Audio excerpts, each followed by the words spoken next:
Milé deti, dnes si dáme rozprávku. A viete prečo? Pretože rozprávky máte radi. A hlavne od našich politikov.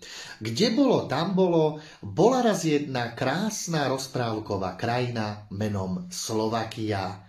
Táto Slovakia bola nádhernou krajinou a ľudia v nej, ktorí žili, si žili ako prasce v žite. No, už ako vidíte, je to rozprávka sama o sebe, pretože realita je úplne iná. Vládla tu kráľovná Zuzana Vojana, ktorá sa do šírky pásla a za naše peniažky, za naše dane, za naše mozole išla do krásy nielen šírkou, veľkosťou, ale aj prázdnym duchom. A tak ju teda vypočuli samotní poddaní.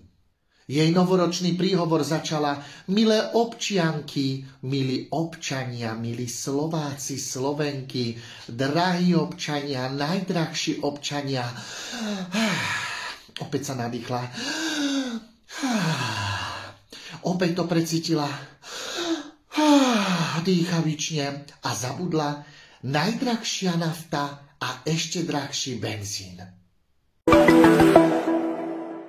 Kráľovna sa pomaly lúči, pretože už odchádza a Slováci a Slovakiania sa jej zbavia a veľmi sa tešia toho dňa, keď nám zamáva: s Pánom Bohom idem od vás, neublížil som žiadnemu z vás.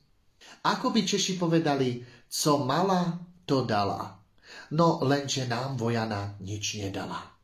A tak aspoň na tuhú zimu, ktorá nás čaká, nám povedala, že zastropuje ceny. Zastropuje ceny spolu s Robertom a budú ceny stropovať až do aleluja. Ale predtým zastropujú výšku snehu na 31 cm maximálne.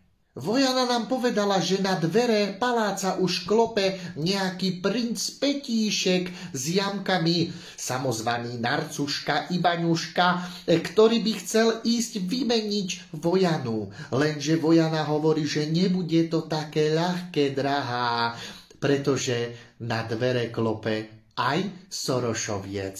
A tak Vojana povedala preč s Petíškom. Petíšek si troška poplakal, zafňukal, ale hodil príjemný úsmev s jamkami vycerenými a veriac, že Petíšek otvorí brány paláca a bude tu vládnuť Slovakii, tak sa tešíme a očakávanie veľkého príchodu Spasiteľa Mesiáša je na svete. Lenže nebude to také ľahké, drahá. Mňa sa nezbavíš, kým tu som. Radšej volím Harabina alebo Martinka. No a ľuďom Vojana povedala, že dá úsporný balíček.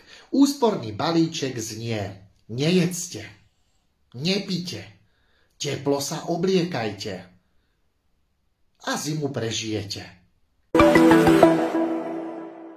Motiváciou od Vojany však zostáva skutočnosť, že ak si to chcete náhodou hodiť, objavujte slovenské rokliny a slovenské krásy stromov, pretože aj Vojana zdieľa top 30 miest, kde si to skutočne na Slovensku môžete hodiť. A preto nezúfajte, bude dobré.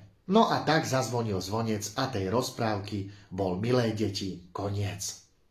Ešte, že som tu ja, vaše svetlo a vaša nádej. Aj zajtra.